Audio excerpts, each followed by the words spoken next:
A push to turn farmland into a future tech hub. Dublin leaders call it a bold move for innovation and jobs, but neighbors say it's a threat to their way of life. There's some real issues out there that could impact our neighborhood. So is this the price of progress? We break down the plan and the fight brewing over it. Plus, a multi-billion-dollar blueprint for Columbus's future.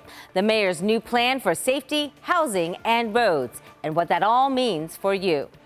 And the first look at a massive makeover for Nationwide Arena and the major renovation to the tune of $400 million. It's really focusing on accessibility, connectivity, the fan experience. Coming up, what this renovation means for you, from the game day experience to the future of downtown. Central Ohio is certainly booming. We all see it and we can all feel it. So here's what we uncovered this week in Boomtown.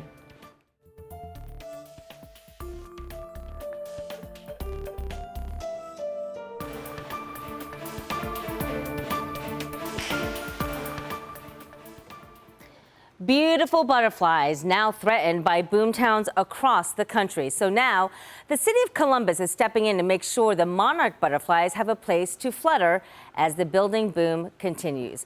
We'll have more on that story just a little later today. Thanks so much for joining us for This Week in Boomtown. I'm Angela Ann. Well, it has been another week packed with big announcements, major expansions, and some game-changing renovations you won't want to miss. We start in downtown Columbus, where the first renovations of the historic Wyandotte building are about to begin.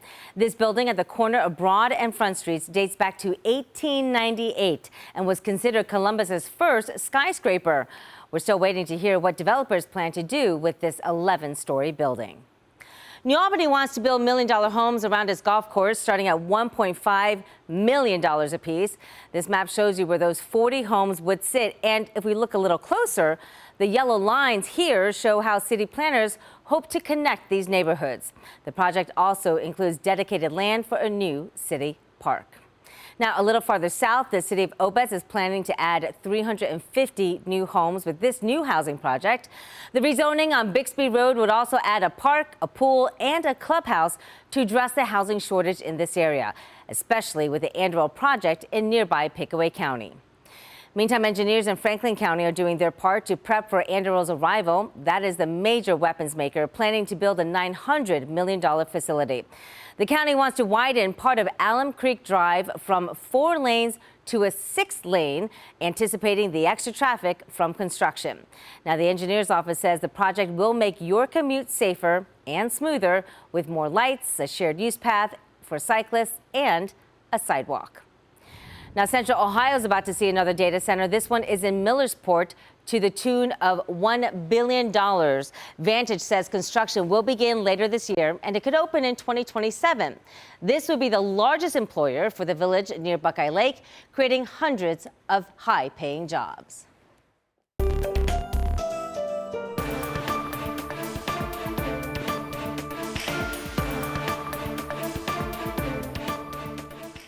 Mayor Andrew Ginther is planning ahead for Columbus's growth, and his $2.9 billion capital budget is all about making sure the next generation has what they need to thrive. Every child in Columbus, no matter what neighborhood they live in, will be impacted by this capital budget. So some of those key projects include $15 million for new fire trucks and $5 million to boost safety along important corridors. There's also a big focus of the budget is safety. Mayor Ginther says he's putting $14 million into building a new police substation at Easton. That's an area that he says continues to see growth. There are more jobs in Easton than any other area of our city besides downtown. And those are folks that aren't working at the mall and the restaurants, but all the people that work for Huntington and MI and all the other major employers that are up around Easton. The safer and healthier and stronger we make Easton, the safer, healthier, and stronger we make our entire city. The mayor's budget also focuses on meeting the city's housing need, with $50 million going to building new and affordable homes. But as the mayor touts the need for a new police substation, this is at Easton, some people on the other side of town are wondering, where's theirs? Well, years ago, the city of Columbus promised a substation for the Hilltop area, and that's a part of West Columbus that is starting to revitalize. 10 TV's Carly Dion spoke to community leaders about their reaction to this delay. Along with Columbus Mayor Andrew Ginther's 2025 capital budget proposal, came with it a $14 million project to create a police substation in Easton. The design of the new Easton Police Substation will be completed later this year and will break ground on the new substation in January. But not everyone is welcoming the news, as many are still eagerly awaiting the substation in the Hilltop neighborhood to come to fruition. If they're going to build a new substation in Easton, why not finish the Hilltop first? Hilltop advocate Lisa Boggs has been fighting for a new substation in the Hilltop for more than 10 years. Actually was at the substation on Sullivan Avenue for a meeting and saw how dilapidated the substation was. Which led to years of advocacy for a new one. In 2021, the mayor first announced his plans for just that. 2 years later, in 2023, the new substation was included in his capital budget. Construction was expected to start in 2024 and be completed by this year. Right where I'm standing is where that police substation is supposed to be built here in the Hilltop, but as you can see, no work has even started yet. I think we've been on hold long enough. According To the city, they now estimate construction to begin this fall, with substantial completion by the end of next year, leaving those like Boggs feeling disappointed about continued delays. We need to start the Hilltop substation first because we have a lot of issues over here that need addressed. And it's critical that we have a nice place for our officers and for our community. In the Hilltop, Carly Dion, 10 TV News. Carly, thanks so much. Now, public safety is not the only area the mayor wants to focus on. He also unveiled millions of dollars to make intersections safer, something that's really needed with more cars on the road, as you can see. 10 TV's Kevin Landers is in East Columbus now to show us how the money could actually be spent. In Columbus, they could be called the terrible 10%. There's a lot of car crashes happen here. 10% of our intersections are responsible for 60% of high injury crashes, according to city data. I saw you walking across the intersection. Do people normally stop when they see people walking across? No, sir, they do not. They don't stop at all. Listen, sometimes you got to put your hand up, kind of tell them like, hey, chill out. This intersection at North James Road and East Broad Street is on the list of high injury car crashes. Mayor Andrew Ginther wants to spend nearly $8 million to make intersections like this one and more than 20 others safer. If you're on foot or on a bike, you deserve to be as safe as if you were in a car in our city. At North James Road and East Broad Street, the city is already working to make this intersection safer by fixing potholes, building sidewalks and medians. I pressed the mayor for more details. Is the city doing to make them safer for people to both bike, walk, and drive? We're taking a look at everything from lighting, signage, speed enforcement, other ways to get folks to slow down.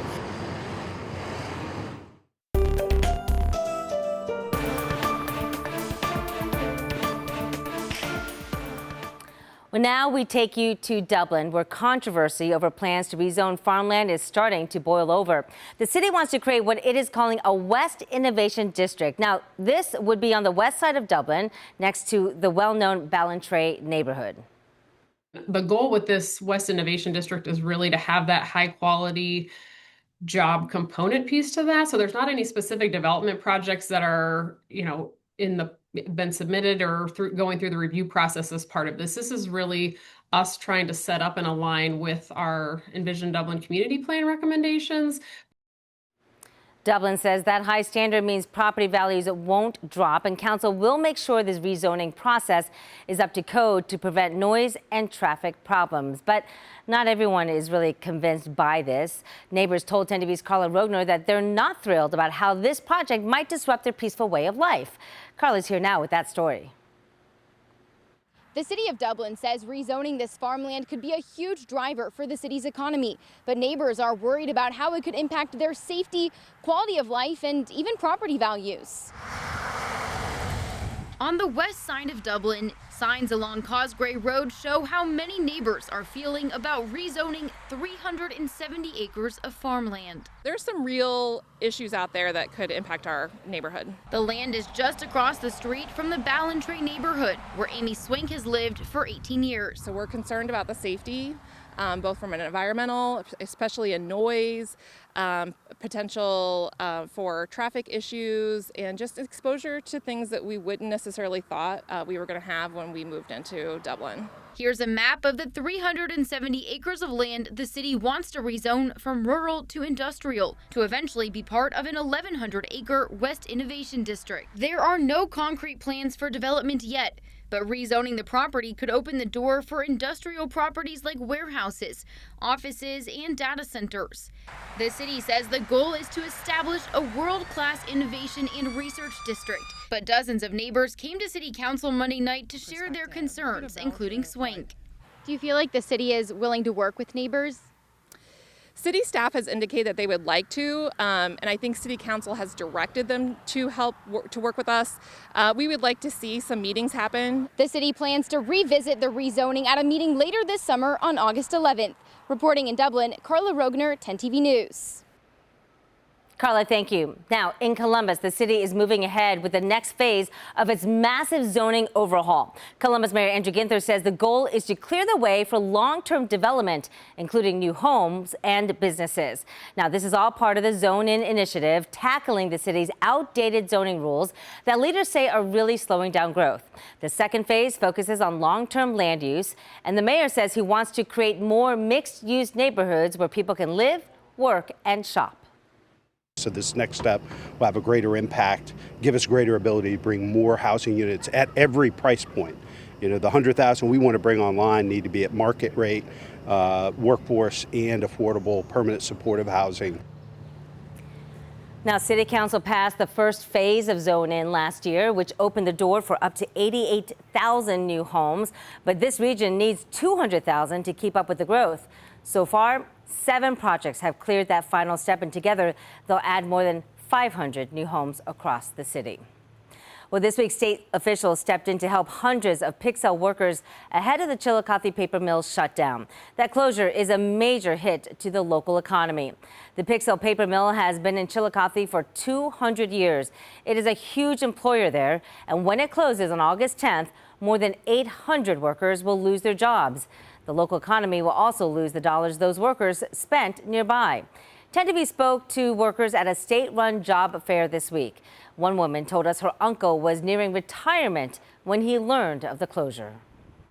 Her dad is 5 years away from retirement here. He's worked here since he was young, and he's in his 50s. He's devastated. He doesn't know where he's going to go to look for a job. He doesn't even know what to do. And, you know, if you're just going to be someone older and you only want to work 5 or 6, 10 years, right, who's going to hire you? Lawmakers tell us they are trying to find a new company to move in, and they're showing the site to people in the paper business and manufacturing.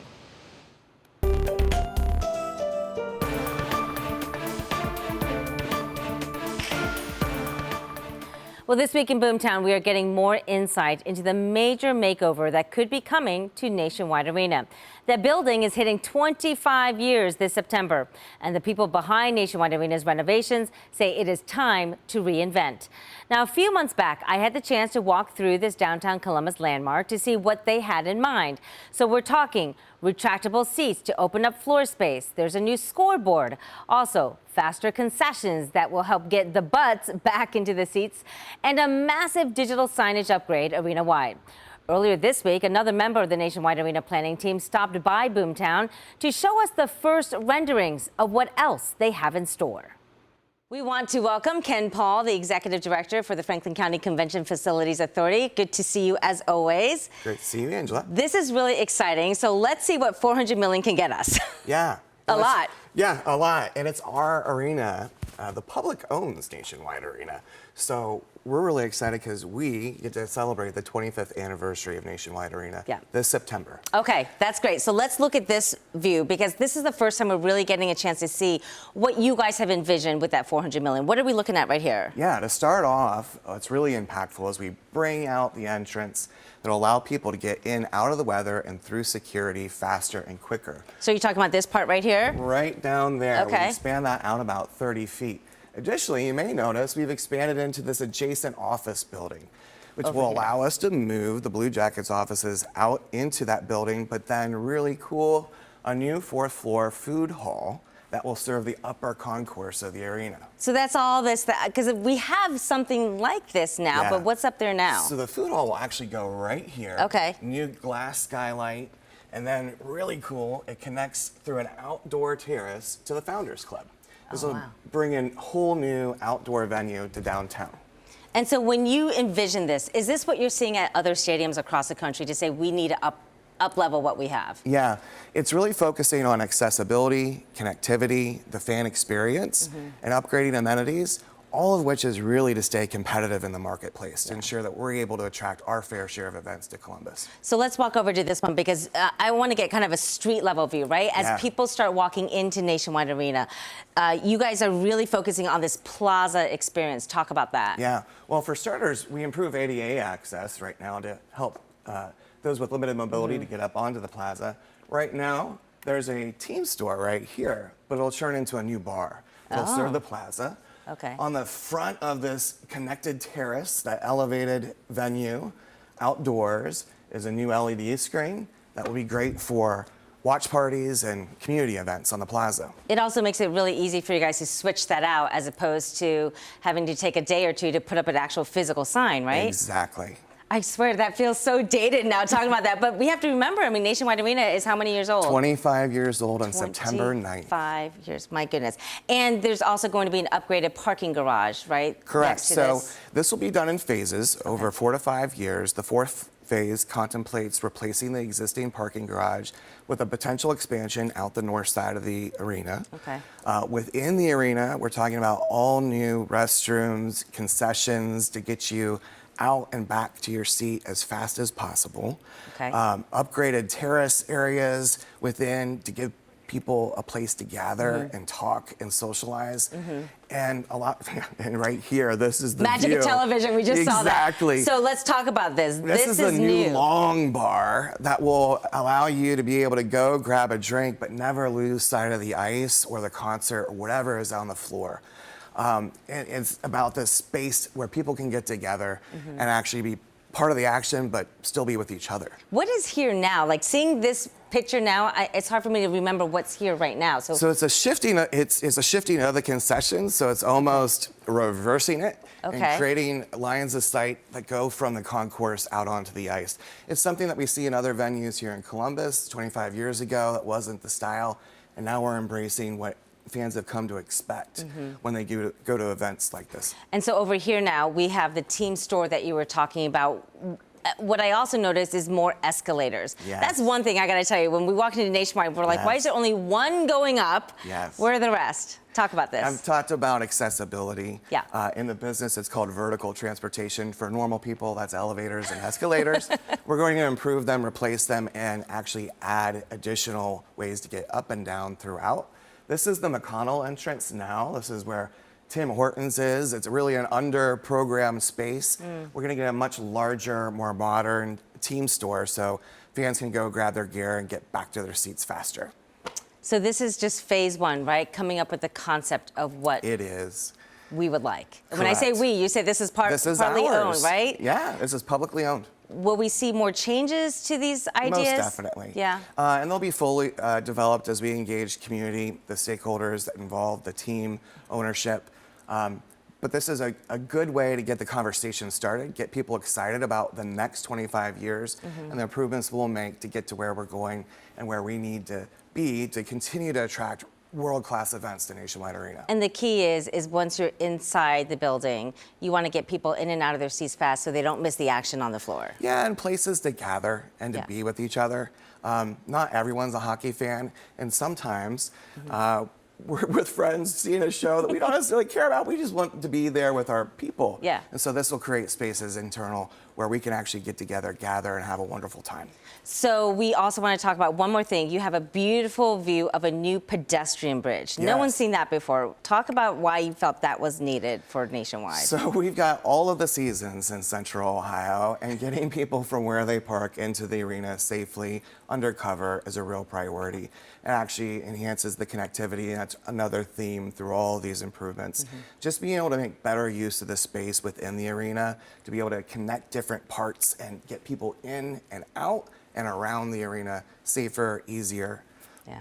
So we said there is a $400 million estimated price tag right now for this renovation. Some people might say, okay, you just showed it to us, the icing on the cake, $400 million. Is that all, or is there more that people can't see that needs to be done? So I'm saying $400 million is the cap right now. Okay, but I know we talked about this before. It needs a new roof. The seats need to be upgraded. You might add more seats to the lower level. I mean, there are other things that this $400 million will cover. Exactly. Technology, those seating upgrades that you mentioned, changing the seating configurations so that we can host different types of events on the floor.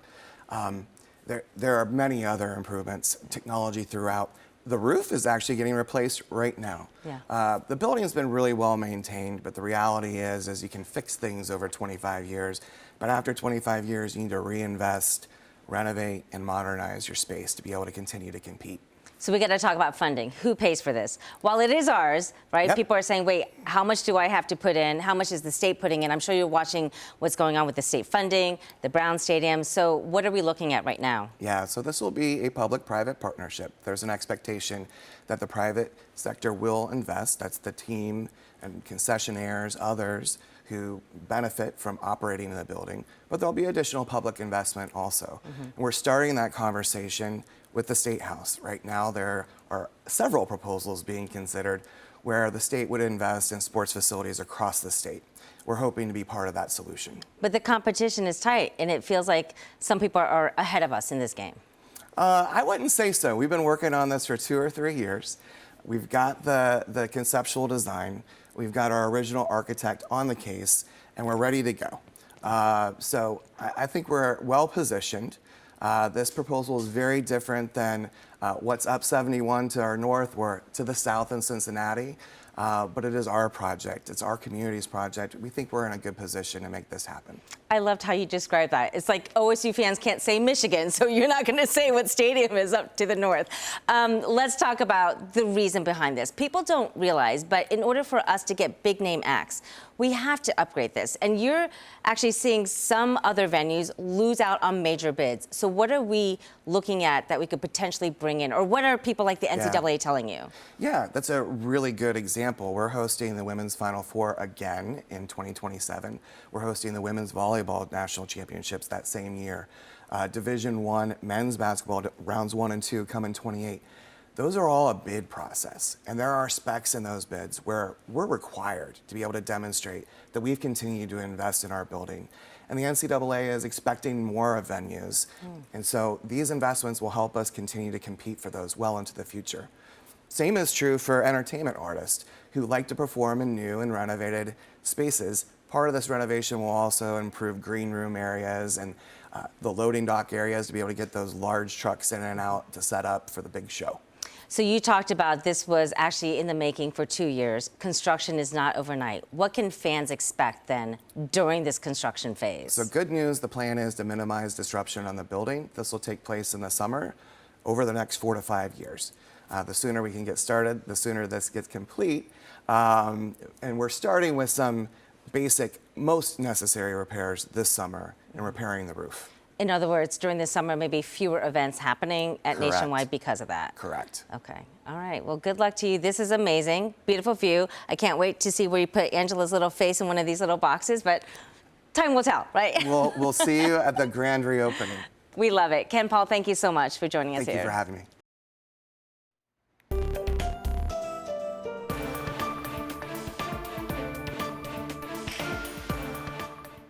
And we end today with this. The migration path of a monarch butterfly is not too far away, but they travel thousands of miles to reach their destinations. Along the way, these monarchs need to fuel their journey, but much of that is disappearing.